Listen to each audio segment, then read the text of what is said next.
کوئی نبی ایسے یتیم پیدا نہیں ہوا، کوئی نبی ایسے فقر میں پیدا نہیں ہوا کہ کوئی عورت دودھ پلانے کے لیے تیار نہ ہو۔ کسی نبی کی ماں کو اللہ نے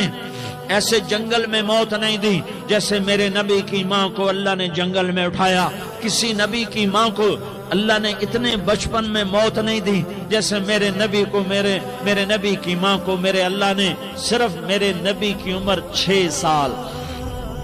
ماں کے پیٹ میں 2 مہینے کے ہیں اور باپ کا انتقال ہو گیا 25 سال کی عمر میں پیدا ہوئے ہیں، پتہ نہیں ہے باپ کا، باپ دیکھا ہی نہیں ہے، 6 سال کے ہو گئے ہیں، سارا کچھ ماں ہے، باپ بھی ماں ہے، ماں بھی ماں ہے، بہن کوئی نہیں تو بہن بھی ماں ہے، بھائی کوئی نہیں تو بھائی بھی ماں ہے، کوئی 6 برس کے بچے کا دوست کیا ہے، دوست بھی ماں ہے، اور سب کچھ ماں ہے، اور گود بھی ماں کی، کھلانے والی بھی اماں، سلانے والی بھی اماں، چلانے والی بھی اماں، بٹھانے والی بھی اماں۔ میرے نبی کو تو ماں کی ضرورت ہے کہ میرا نبی جوان ہوتا، شادی کرتا، اولاد ہوتی، پھر ماں کا سہارا لے لیا جاتا۔ ہائے میں قربان جاؤں، میرے نبی کی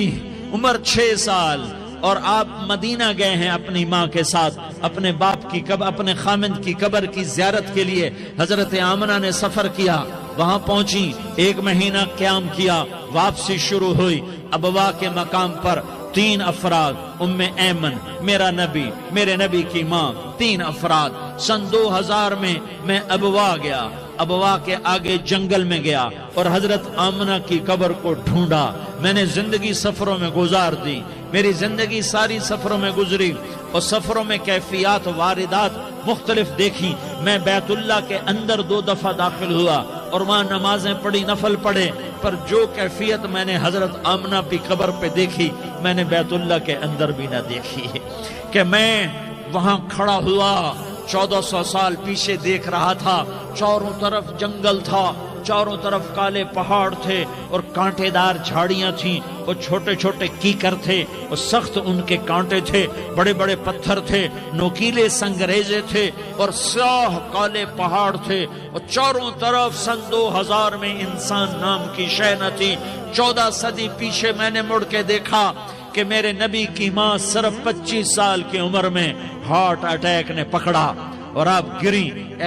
ایسے اوپر چبوترا سا تھا، کوئی 40-50 فٹ اونچا پہاڑ ہے جہاں میرے نبی کی ماں پر موت نے وار کیا۔ ارے یہ موت مدینے میں آتی تو نان کے سنبھال لیتے، یہ موت مکے میں آتی تو داد کے سنبھال لیتے، کوئی دادا سنبھالتا، کوئی چاچا سنبھالتا، کوئی پھوپھی سنبھالتی، کوئی ماموں سنبھالتا، مدینے میں رشتہ دار تھے، کوئی وہاں سنبھالتا۔ یہ میرے رب نے کیا کیا؟ یہ لیاری والوں کو پیغام دیا کہ دیکھو دیکھو اپنے نبی کے مصائب دیکھو، تم جھک جاؤ، سہ جاؤ، اللہ اور اس کے رسول کی رضا میں پی جاؤ، سہ جاؤ، تو تمہیں عزت کے تاج مقدر، تمہیں کامیابی مقدر، تمہیں عزت مبارک، تمہیں کامیابی مبارک۔